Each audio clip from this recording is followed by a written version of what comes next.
مادر جانم دوستت دارم. والله السلام علیکم و رحمت الله و برکاته. دوستان عزیز، ماه شریف رمضان بگذار به همه ما تاجیکان و مسلمانان دنیا مبارک باد. دوستان، امروز میدونید که در جامعه ما، یعنی در جامعه جهانی، یک درد آمده است به نام ویروس که تمام آدمان را به داد و به فیغان آورده است.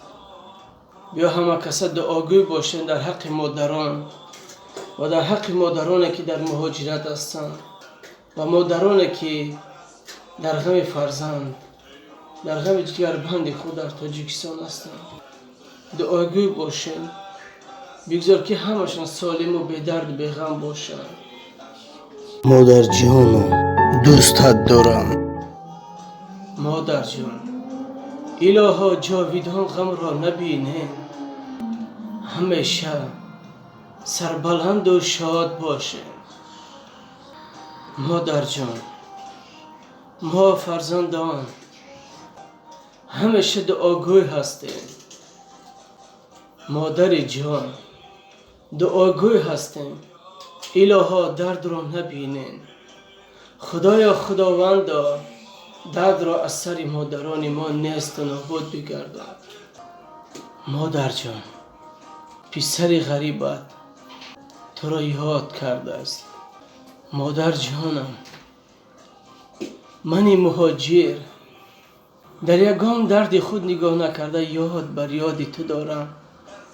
خدایا نگهدار باش مادران ما را. مادر جانم دوستت دارم. گفتی اکای دلوار سفرف که اگر ما بگوییم شما خفه میشویم، از همین سبب ما تنها نمیاک میدهیم، نه اینکه برای همه، برای همون آدمانی که به قدر مادر خود نمیرسند. هستن پسرانی که مادران خود را دشنام میدهند. مادری بیچاره باشد در شهر رسی آمده در سکلت‌های خنک در جایهای سرد کار میکند. حیف بر حال توار بچه. در نزد خدا چقدر جواب میداده باشید؟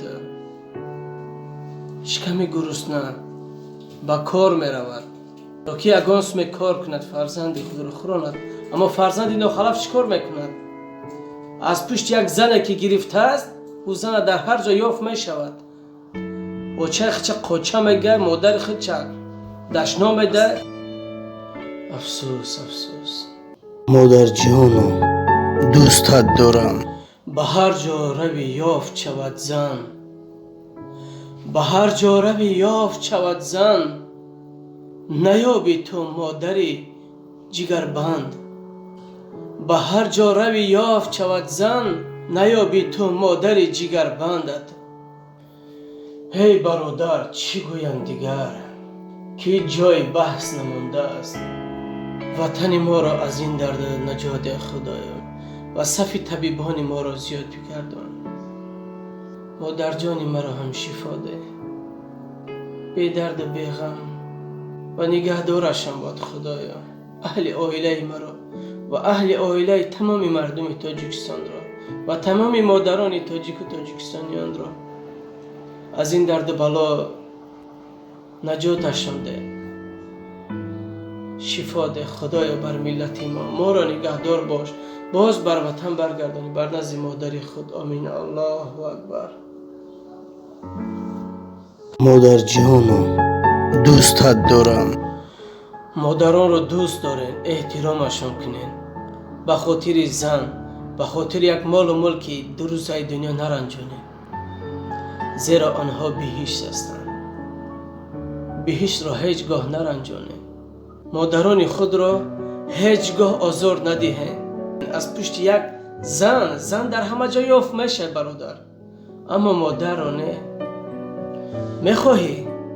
میخواهی بفهمی حال بی مادر را، برو بپرس از هر یک انسانی که بی مادر است، از مادر خود دور است، مادرش اما در دنیا نیست. برو از اون پرس، بعد آن وقت شاید بر قدر مادر خود برسی.